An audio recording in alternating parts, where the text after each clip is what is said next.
Fala galera, como é que vocês estão? Tudo bem? Aqui a gente começa mais um Redimindo Profissões e hoje a gente tem a honra de ter aqui com a gente o Lucas e ele vai falar um pouquinho sobre artes plásticas. E assim, a gente vai ter um papo muito massa sobre esse conteúdo, sobre relacionando as artes para a glória de Deus. Então, se eu fosse você, pegava um caderninho aí já para começar a anotar tudo que a gente vai conversar aqui, porque eu tenho certeza que vai abençoar a sua vida. Sou eu mais uma vez que estou aqui, João Reck, trabalho aqui no Pão Diário Universitário, né? Talvez você me conheça aqui do Conexão Universitária, né? Pelas gravações, pelas 1000 gravações que a gente já fez, mas a gente já está com esse quadro novo do Redimindo Profissões e tenho certeza que vai abençoar a sua vida. E começando esse mês, a gente está com as artes plásticas, uma área que a gente pode relacionar com as humanas, né? Então, voltada também para o design, para toda essa parte artística de criação. Então, se eu fosse você, não perdia um segundo sequer dessa conversa. E eu queria que o nosso convidado se apresentasse. Lucas, primeiro é uma honra ter você aqui com a gente, mano. Fala um pouquinho sobre você, gente. Fala pessoal, tudo bem? Muito bom estar junto com você, João. Tamo Tá junto. aqui mais esse encontro do Pão Diário. E estou muito feliz mesmo. Meu nome é Lucas César Ribas, então trabalho com pintura, né? Trabalho com arte plástica, mais focado na questão da pintura, com tinta acrílica, com aquarela também, mas também com materiais naturais. Sou natural aqui de Curitiba, né? Sou curitibano, congrego na igreja Família dos que Creem, e minha trajetória com arte é uma interessante. Começou novo, né? Comecei bem novo, assim, com desenho japonês. Olha Era só. fascinado com desenho japonês quando era aí na minha adolescência, infância, mas com o tempo, pintando, desenho, fazendo desenho japonês e fazendo aula, com o tempo comecei a sentir essa necessidade por me sentir mais livre no desenho, na pintura. Mas foi através da arte japonesa que eu fui introduzido mesmo e comecei a me desenvolver e perceber assim toda essa questão da minha expressão artística. E toda a minha base de pintura foi com a arte japonesa. Porém, com o tempo, como eu disse, fui me sentindo mais livre, né? Querendo me sentir mais livre, sair só daquele traço mais japonês. E mais um tempo depois ainda acabei me envolvendo em missão, trabalhava com missão, trabalhava com design também. Olha que massa. E eu queria muito assim viver na integral, né? Vivi dentro de base missionária integral. Mas lá dentro eu comecei a conseguir perceber a arte como profissão. De Olha uma forma só. muito louca, né? Porque eu queria viver, tinha essa questão da arte desde a minha infância e da minha adolescência, mas eu não conseguia ver a arte como profissão. Eu acho que muito por um background de cristão, assim, um pouco bem dualista, na verdade, não um pouco, bem dualista, onde, né, para mim se eu fosse servir a Deus, tinha que servir a Deus eclesiasticamente, né? Ou então eu ia ter um trabalho secular, que era outra coisa, não tinha nada a ver com Deus. Sim. Mas lá dentro da base missionária, Deus despertou isso em mim, e fez perceber que a arte pode ser para a glória de Deus, assim como as diversas profissões, e eu comecei a me sentir chamado para a arte. Eu tinha cursado também, tinha formação já em produtor gráfico, uma misto Que de massa. produção e edição gráfica pela Senai, já tinha também competido pelo Senai em design gráfico, mas nesse momento, dentro da base missionária, é que eu comecei a ir mais para esse caráter mais poético, né? Da arte plástica mesmo, ou da arte visual, né? Porque como eu já lidava com a parte editorial, mais do computador e softwares, eu também trabalhava com arte digital, então isso vai mais para o lado da arte visual, né? Mas Sim. ainda assim eu me descobri mais para o lado da arte plástica, que é trabalhar mesmo com os materiais plásticos, né? Com desenho, com gravura, com pintura, e então fui me desenvolvendo nesse lado, e Deus foi me levando para isso, me ajudando a conectar, né, a minha missão de vida com a arte, e a arte com a minha missão de vida, e comecei a fazer teologia em seguida, né? Então hoje eu estou cursando teologia, estou aí no terceiro ano de teologia pela Fabapar e conectando a arte, né, com a mensagem de fé que a gente carrega, a mensagem cristã. Cara, que demais, mano, que demais. Esse currículo é lindo, né, mano? Você olhar a forma como Deus te pegou de um lado, né, pensando assim, não, eu preciso viver de forma integral, né, e é isso que a gente quer quebrar com esse projeto aqui no Pão Diário, Redimindo Profissões, né? Se você está nos ouvindo aqui, você quer saber um pouquinho mais sobre isso que o Lucas falou de dualismo, volta uns episódios e dá uma olhada no que a gente fez com o Christian Brito sobre cosmovisão, que assim, o Christian destruiu falando de cosmovisão, falando sobre o dualismo, então dá uma voltinha aí pelos nossos episódios do Redimindo e ouve aí o que o Christian tem para dizer. Mas, mano, achei incrível isso que você trouxe, depois quero te perguntar algumas outras coisas envolvendo essa sua trajetória. Mas antes, eu quero te perguntar, Lucas, o que um artista plástico faz? Conta aí pra gente. De uma forma bem geral, assim, né? Eu acho que tem aquele basicão, né? Que ele expressa realmente sua arte, suas habilidades aí, expressa sua poética, né? Sua mensagem de vida através desses meios artísticos, né? A pintura, o desenho, a escultura. Aí hoje em dia também as artes visuais abarcam mais coisas, né? Abarcam aí todos esses meios tecnológicos, né? Os novos tipos de arte.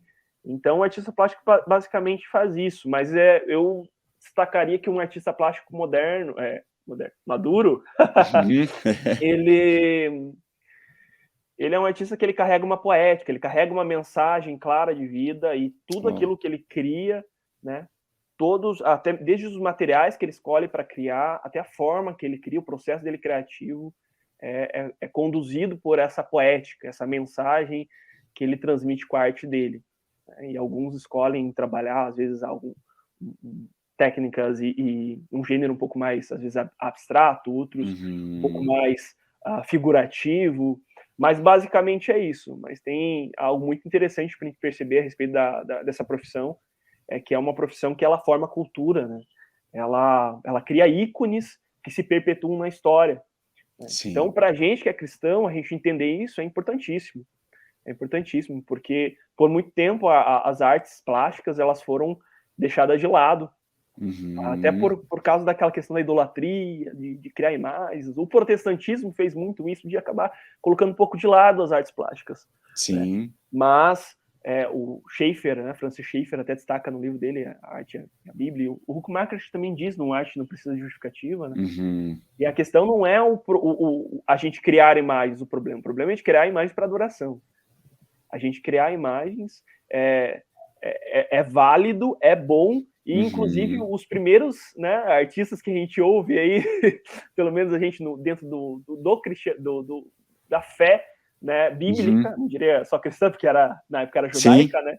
Os primeiros artistas que a gente vê ali, foram os primeiros imbuídos do Espírito, os primeiros que a gente vê sendo tomados pelo Espírito na Bíblia, eram Bezalel e Aholiabe, eles foram tomados cheios de Espírito, e para criar, cheios de toda a habilidade artística, para criar, inclusive, imagens, né? Sim. E se a gente for ver bem ali o texto bíblico que diz sobre isso, a gente vai perceber que eles criavam tanto algumas imagens que eram ali usadas no culto até mesmo, mas não era para adorar essas imagens, era só um meio, né? Com simbolismos e significados para que houvesse o culto a Yahvé, que não havia imagem de Yahvé nesse culto, mas eles também criavam imagens abstratas que tinham simplesmente aí a função de ornamentar, né? Mas eu diria, o Schaeffer ele fala isso sobre essa função de ornamentar, mas eu diria até mais. Eu penso que eles também eram chamados por Deus para manifestar a beleza que existe na criação, celebrar essa beleza que existe na criação e para co-criar com Deus. Sim. O Fujimura também destaca muito isso no livro dele, A Arte e Fé, recentemente lançado agora, né, pela Thomas Nelson, um livro muito bom. E a gente é um cara que, assim, vale a pena ouvir e acompanhar o trabalho dele, porque ele é um artista também, né, plástico, e que trabalha com abstrato e tem glorificado muito Deus através dessa profissão. Então é um Sim. exemplo assim de um artista plástico, né, como você fez a pergunta, que que também aí já glorifica a Deus, né, e que trabalha aí conseguindo estar relacionado com a cultura. E a gente vê essa valorização de Deus sobre a arte na Bíblia, e a gente vê também na Bíblia, no Antigo Testamento, que tudo era sagrado, né? Todas as profissões mesmo, todas as dinâmicas da vida eram tidas como sagrada. Não era somente aquilo que acontecia no culto. Então a gente vê aí os artistas ali da Bíblia, né, esses primeiros artistas ali que são destacados, o Bezalel e a Oliabe, a gente vê eles criando algo que era usado no culto, mas quando a gente vai estudar a cultura judaica da época, né, da israelita, né, a gente vai perceber isso, que tudo era sagrado, o ensino era tudo sagrado, era tudo conectado. Não existia essa separação entre sagrado e profano, né, no dia a dia, como uma profissão secular, e a outra ali, que é o sacerdote, é só ele que faz as coisas para Deus. Tudo era para Deus.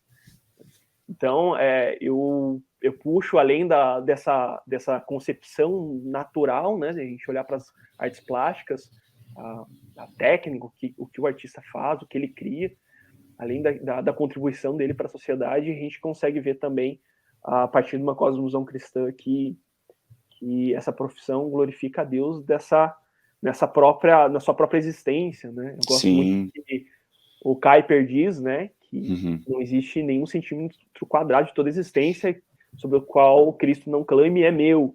Cristo já é Senhor sobre as artes, ele já é Senhor sobre todas as áreas, né, da nossa existência, todas as áreas dinâmicas da nossa existência, as áreas de domínio, ele já é Senhor.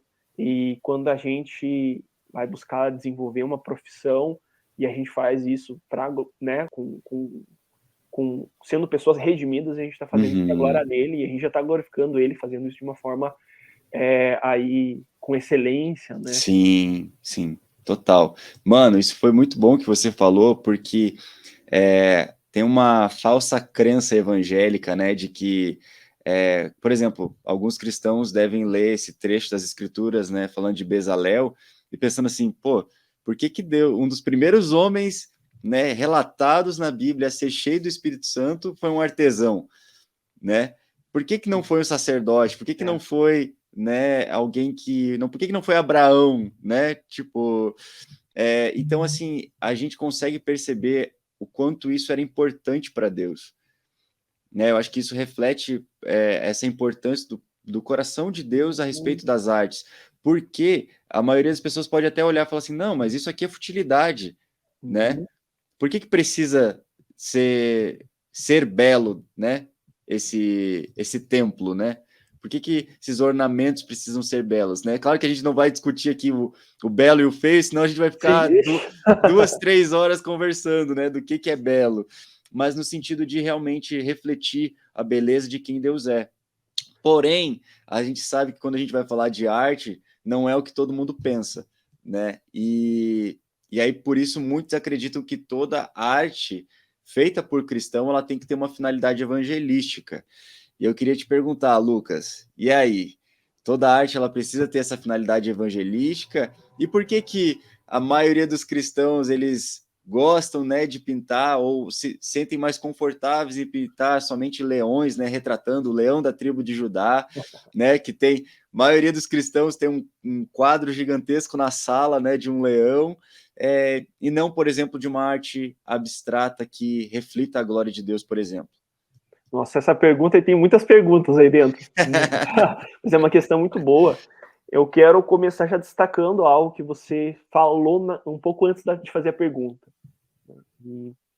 A questão da utilidade, né, dessa...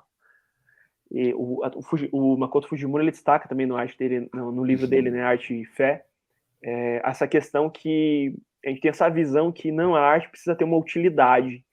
E essa visão, ela é muito mais industrial, tem muito mais a ver com a Revolução Industrial, que acabou desenvolvendo na gente uma visão aí pragmática e utilitarista. Né? Então, tudo precisa ser feito para ter uma utilidade e se não tiver uma utilidade, inclusive que traga benefício para todo mundo, né, para toda a sociedade, se não tiver algo inútil, algo que não serve para muita coisa, e a gente abraçou isso no cristianismo como se não tiver uma utilidade pragmática, se não for pragmática e utilitarista e útil para a sociedade, então é algo que não é para a glória de Deus, é algo que, sabe, não vale a pena fazer.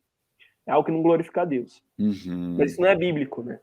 A nossa própria existência, a própria obra-prima de Deus, né? A criação, ela não era necessária para Deus. Sim. Deus, alguns conceitos aí sobre Deus, né, que a gente entende sobre os atributos dele, é que ele é totalmente suficiente. Ele não precisava da gente. Ele não precisa. Ele não precisava, ele não precisa e jamais vai precisar da gente para nada. Ele desejou criar a gente. Então, a criação, a nossa própria existência, a própria obra-prima de Deus é um ato de abundância, é um ato de generosidade de Deus. Sim. E é um ato que celebra, olha só que interessante, celebra a própria natureza de Deus. Que mostra a sua generosidade, revela quem ele é, né? Você vê que em nós, né, os seres humanos, foi colocado aí a imagem do Criador. E na própria criação, mesmo a natureza, a gente vê em Romanos 1 dizendo, né, que ela também manifesta os atributos de Deus, atributos invisíveis, seu eterno poder. Sim. Então, não precisa ter uma utilidade. A simples criação, o simples ato de criar, ele já glorifica a Deus, porque ele manifesta algo que tem a ver com a natureza de Deus, algo que tem a ver com a dinâmica da vida. Né? Se a gente pensa aí numa definição de vida bem cristã mesmo, bíblica, Jesus é a vida. Deus é a vida.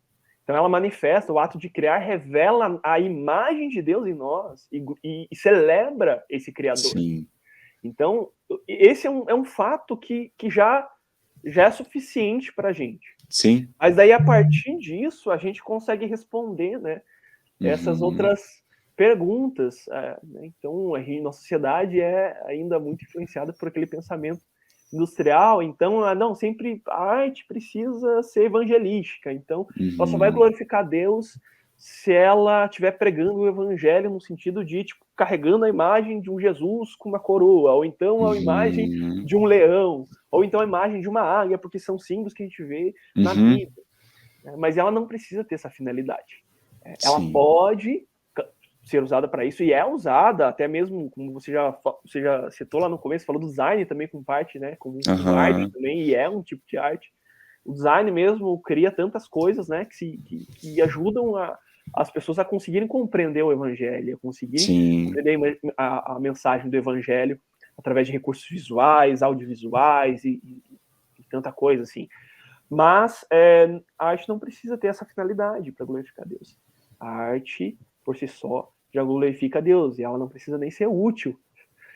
E eu acho muito legal algo que o Fujimura destaca sobre a função sobre esse sentido mesmo, né? Esse conceito da arte é que quando a gente cria uma arte né, a partir de uma cosmovisão cristã, a gente está criando a partir da metanarrativa, né? A história que Deus conta através da história. A história que Deus a linha que norteia toda a história que Deus nos revela na sua escritura, que é a narrativa de criação, queda, redenção e consumação. Daí o Fujimura ele vai destacar nessa consumação como nova criação. Ele vai falar que criação, queda, redenção e nova criação. Ele fala que quando a gente está criando, a gente está caminhando para o novo. A gente já está participando de algo que é eterno, algo que vai se desembocar, vai desencadear aí na eternidade. Algo que é contínuo. E o artista ele tem um papel de um papel primordial na sociedade de estar continuamente relembrando, né, a sociedade disso e gerando coisas que vão se perpetuando e vão caminhando, fazendo com que a história caminhe em direção ao novo. Então, são questões assim maravilhosas, mas eu acho que também tem um outro problema aí, além dessa questão pragmática nossa. Eu acho que outro problema é que criou-se uma imagem espiritualizada sobre alguns símbolos bíblicos, né? Então, parece que é mais espiritual você desenhar o leão da tribo de Judá do que você retratar aí a natureza, ou de você criar algo abstrato, né? E como a gente já viu, até o abstrato é bíblico, né? E a música mesmo, às vezes a gente não tem problema com a música abstrata, né? Porque a música instrumental é abstrata, ela comunica pra gente sentimentos. E a pintura, por exemplo, abstrata, ela comunica também pra gente sentimentos. As cores transmitem pra gente uma expressão que impactam a gente quando a gente olha, quando a gente para pra prestar atenção. Então, se a gente fica só nessa coisa das imagens, às vezes a gente tá até caindo em algo assim que acaba caindo quase naquele lado idólatra de novo, que a gente combateu, a gente rejeitou, e daí agora a gente traz e a gente cria um misticismo de uma forma correta. O místico é bom, muitas vezes, que fala no sentido de a gente se conectar com o transcendente, daquilo que é sobrenatural. Agora, o misticismo é ruim, é quando a gente começa a pegar algumas imagens e algumas coisas assim, e criar um estereótipo de espiritualidade naquilo, como se aquilo fosse mais espiritual que outras coisas. Sim. E não é mais espiritual, e a gente acaba criando clichês a partir disso, né? E é só, a gente vai ver o crente lá, só desenha, só pinta leão, ou só pinta Cristo numa cruz. E eu não sou contrário a você pintar. Eu tenho um leão, tá? Não deixei perto, porque senão dava para mostrar. Tem um leão aqui pequenininho que eu pintei. Mas o ponto é que a arte profética, a arte cristã não é você pintar isso. A arte cristã, ela vai muito além disso. Eu posso estar criando um abstrato, posso estar criando uma arte que não carregue o tema religioso e glorifica a Deus. Se a gente faz uma arte que seja com excelência, que a gente vamos dizer assim, desenvolve, a gente se dedica a estudar a técnica das artes, estudar a própria história da arte, né? Buscar e entender o que é uma boa arte, não só no sentido cristão, mas também no sentido, né, para a sociedade, no sentido daquilo que Deus mesmo, pela sua graça, tem dado até aos descrentes. Né? A gente vê descrentes criando arte boa. A gente vê, eu até destaco uma que até choca às vezes um pouco as pessoas, né? O Guernica do Picasso. Muita gente fala, aquilo é um horror, né? E eu não acho que é um horror, porque ele mostra o horror da guerra. Né? E se você prestar atenção, cubista, né? Uma arte cubista, a gente vai ver ali uma estética bem diferente do realismo, né? E uma estética bem diferente, mas a partir daquela estética ele consegue transmitir o horror da guerra. Se a gente para olhar depois, se você não conhece, procura aí no Google, dá uma olhada na imagem de Guernica, essa arte do Picasso, e você começa a prestar atenção nos horrores da guerra, na mulher desesperada, sabe? Você vai perceber que ele consegue ter um caráter profético nessa arte. Por que é profético? E ele não era cristão mesmo. Muita coisa errada na cosmovisão dele. Ele tinha muita coisa que ele fazia, às vezes, nas artes dele intencionais, que eram ruins. Mas nesse sentido ele acertou. E para eu vejo graça de Deus nisso. Ele estava sendo profético no sentido que ele estava denunciando o horror da guerra. Ele estava denunciando o horror da guerra, e a gente vê biblicamente os profetas fazendo isso. Né? Denunciando o horror da violência, o horror do homem mesmo se destruindo, indo contrário à vontade de Deus. Então você fala, meu Deus, você está falando que uma arte moderna de Picasso glorificou a Deus. E eu gosto, sim, de ver dessa forma. E eu penso que e não levava um tema religioso, né? Levava uma causa social. E a gente pode ter uma arte profética que às vezes não carrega, né, o tema religioso. É uma arte, às vezes, que vai denunciar. Mas também é uma arte, às vezes, profética no sentido que manifesta a beleza do mundo que está por vir. E também, às vezes, não carrega o tema religioso. Claro que a gente entende que não é porque não carrega o tema religioso que não é espiritual, como a gente disse, né? A gente foge desse dualismo.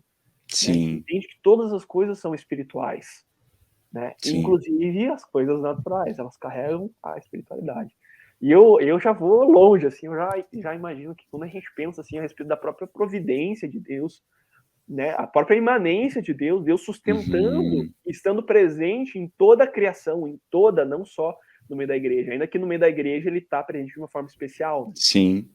né? Assim como há uma revelação especial na Escritura, mas ao mesmo tempo há uma revelação geral, há uma graça de Deus que é dada a todos os homens. E a gente que é Sim. cristão, a gente consegue ver isso.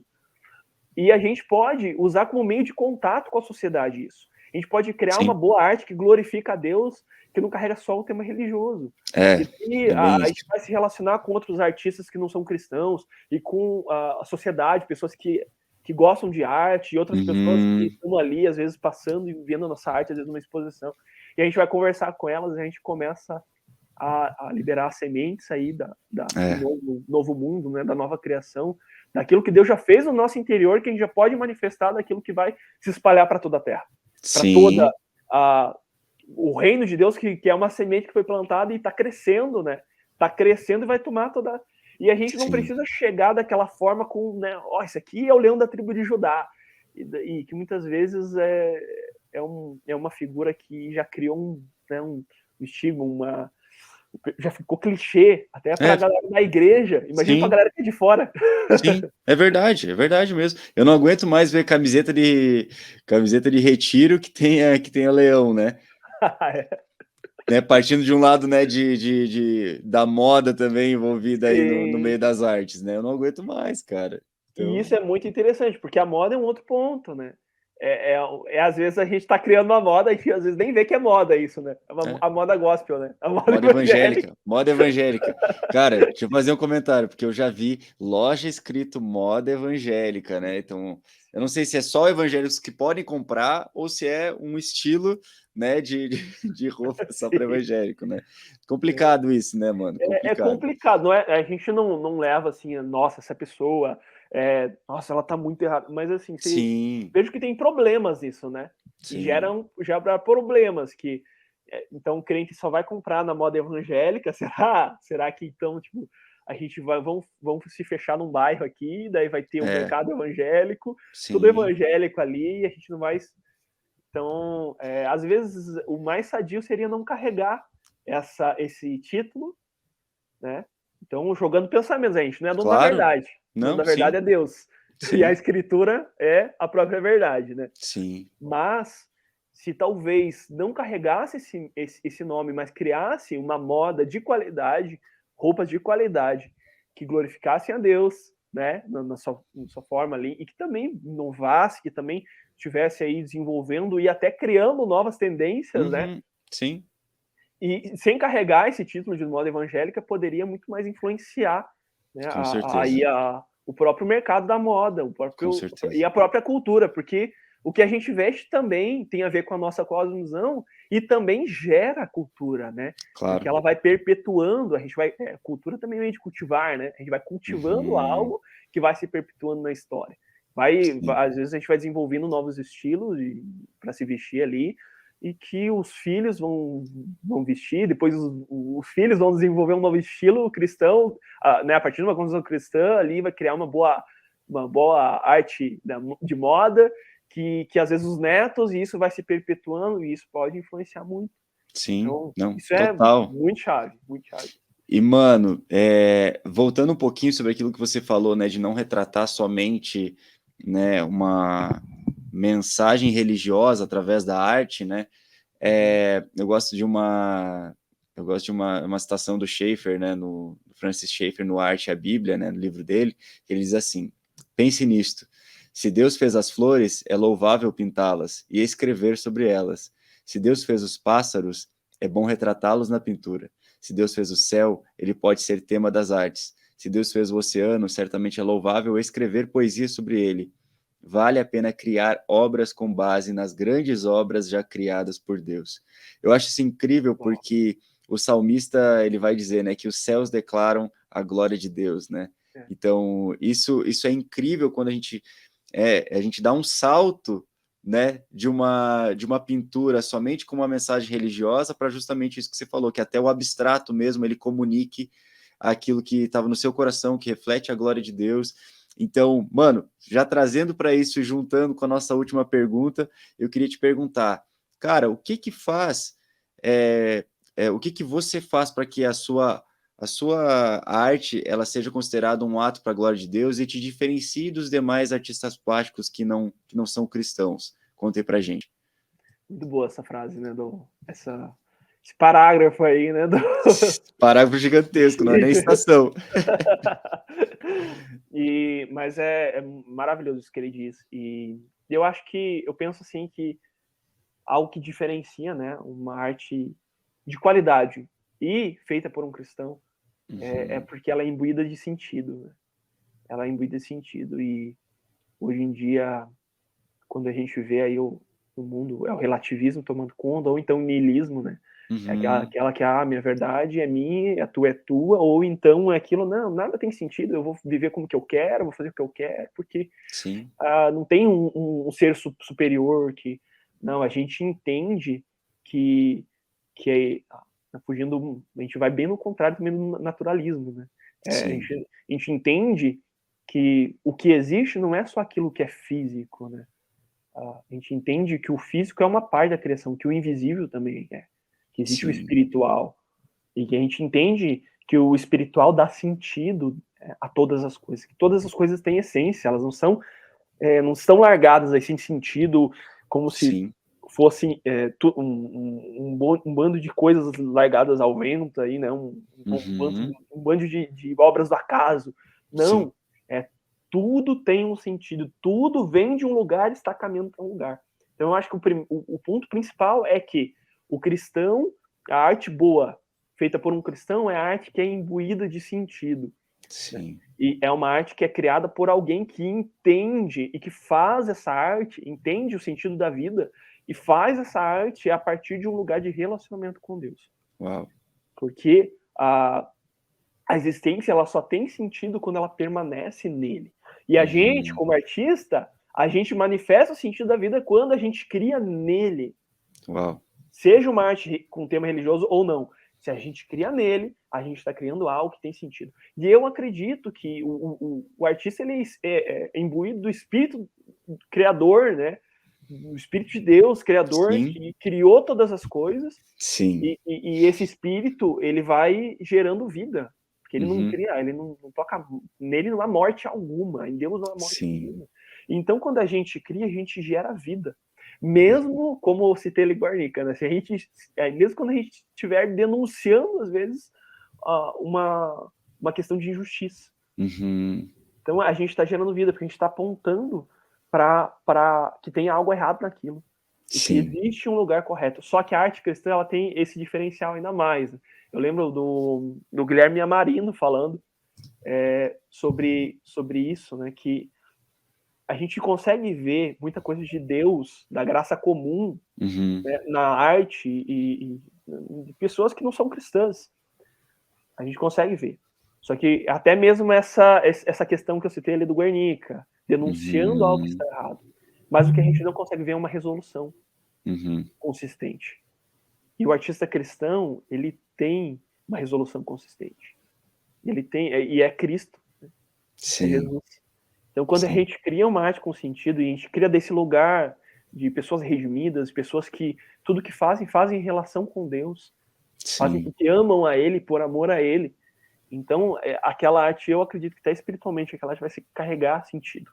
Com certeza. Vai conseguir transmitir. Quantas vezes a gente não passou a gente não foi aí num museu ou numa galeria de arte e a gente viu uma arte que não transmitiu algo que era legal, parece que ficou pesado. Mas quantas vezes também a gente não viu artes que, nossa, aquilo parece que destaca a beleza, destaca a vida pra gente. Assim, eu acho muito legal as obras do Rembrandt. A gente vai ver Rembrandt e a gente vai ver ele levando muitas vezes a temática do ordinário, né? Ele fazendo os autorretratos dele. Mas a gente vê beleza naquilo.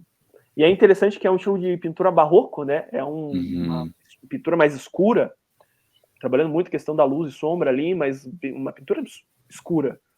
Mas se a gente começa a prestar atenção, a gente consegue ver uma beleza naquilo, naquela pintura dele.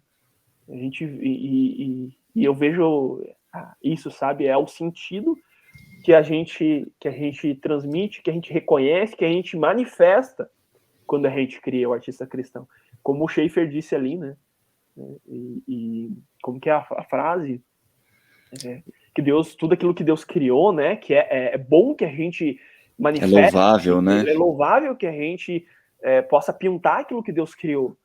Mas eu digo até que a gente manifesta ainda mais a beleza. É tanto louvável quanto manifesta a beleza dessas coisas. Quando a gente, como cristão, pinta aquilo, mostrando sentido naquilo. Eu até levo como minha poética, na minha arte, eu levo a essência como a poética principal. Essência. Então, será quando eu estou criando algo abstrato ou algo figurativo, às vezes eu estou pintando um pássaro, ou eu estou pintando, né, ou eu estou pintando um leão, ou eu estou pintando, às vezes, uma pintura abstrata. Eu sempre vou buscar manifestar essência e sentido. Sim. E eu sempre vou chamar as pessoas a desacelerar, a parar, olhar para aquela pintura e gastar um tempo refletindo o que aquilo traz para você, o que aquela pintura te faz sentir. Então eu tenho, por exemplo, uma série de pinturas, né, se você, por exemplo, entrar lá no meu Instagram, tem lá meu Linktree, né? Então lá você vai conseguir abrir pelo Linktree, na minha bio do Instagram, você vai conseguir abrir um caderno da minha última exposição. E eu trabalho conceitos abstratos através de arte abstrata. E o tema dessa série de pinturas minhas é absoluto e transcendente. Enquanto eu fui pintando usando materiais naturais, carvão, terra vermelha, vários elementos, assim, vários materiais naturais, eu vou chamando para aquilo que é essência, para aquilo que tem a ver com a natureza, com aquilo que tem a ver com a criação, e eu vou usando elementos, por exemplo, elementos geométricos, quadrados, retângulos, que são elementos estáveis para falar daquilo que é absoluto, daquilo que nos dá certeza na existência, e vou usando respingos. Essa aqui de trás é uma das pinturas que fazem parte. Que demais. E não dá para ver muito pela resolução da câmera, mas se olhar lá pelo caderninho lá, o PDF, vocês vão conseguir ver melhor os detalhes dela. Esses respingos, eu vou trabalhando naquilo que está além do nosso controle, aquilo que é além daquilo que a gente consegue, sabe, palpar, aquilo que transcende a nossa própria razão. Então eu vou fazendo uma pintura abstrata, mas mesmo no abstrato eu vou puxando para a essência, para o sentido. E quem fala que pintura abstrata não pode, né, não, isso não glorifica Deus, isso é um bando de, sei lá, um monte de coisa sem sentido. É interessante que um dos primeiros abstracionistas aí, né, o Kandinsky, ele falava do espiritual na arte. Claro que ele não era cristão, acho que ele era cristão católico, mas ele ia para um lado meio místico, do misticismo. Assim. Só que nisso ele acertou muito. Ele falava que no abstrato a gente conseguia explorar muito daquilo que existe, do espiritual na vida. Olha só, e daquilo que transcende. Eu vejo muito como uma graça que Deus deu para ele. Assim. É uma graça comum que Deus derramou e que a gente pode absorver nessa porção dele. Que demais, então, mano. Mesmo o abstrato celebra e é louvável de ser criado, de criar e manifestar o sentido da vida, né? O sentido da existência. Então, mano, demais, cara, demais. Eu tô sem palavras para essa conversa, porque de verdade, mano, você trouxe a essência daquilo que a gente tem trabalhado aqui no Redimindo Profissões, que não é a gente, com a nossa própria força, redimir todas as áreas da sociedade. A gente não acredita nisso. Mas nós, como cristãos redimidos, nas poucas porções do que Deus entregou nas nossas mãos, a gente pega aquilo que nós temos e nós fazemos aquilo para a glória de Deus e até esperar uma redenção completa quando Cristo voltar. Então, mano, quero te agradecer de coração por ter topado participar, de verdade mesmo. Uma honra e um prazer estar aqui junto. Foi muito bom, arte, mano. Deus. Foi muito bom, de verdade mesmo. E eu quero divulgar mais uma vez teu trabalho. Então, galera, segue o Lucas lá, @LucasRibasArte, né? Dá uma olhada em todo o conteúdo dele, meu, tem muita coisa boa. Entra no Linktree dele lá e dá uma olhada nesse caderno de pinturas, de exposição que ele tem e compra e aí ajuda esse trabalho, né? A gente sabe da importância disso também. mas a gente quer realmente com esse projeto Redimindo Profissões também dar voz para as pessoas que a gente conhece e sabe a intenção do coração, mano. Isso, a intenção de coração é linda, então foi um prazer mesmo ter você aqui com a gente, de verdade mesmo. Obrigado. E galera, você que está nos acompanhando aí, e não conhece o nosso Instagram, segue a gente lá, @Pão Diário Universitários, fica por dentro de todas as nossas novidades aqui no Ministério. E se você não conhece o nosso aplicativo, entra também lá na sua App Store, ele está disponível tanto para Android quanto para iOS, baixa o nosso app, Pão Diário Universitários, e desfruta de todo o conteúdo gratuito que está disponível lá no nosso app. Mais uma vez, muito obrigado por você ter acompanhado a nossa gravação até aqui. Lucas, mais uma vez, muito obrigado, irmão. Tamo junto demais. Muito bom. E, Tamo gente, junto. Deus abençoe vocês e até a próxima semana. Tchau, Deus tchau. abençoe, pessoal. Tchau, tchau.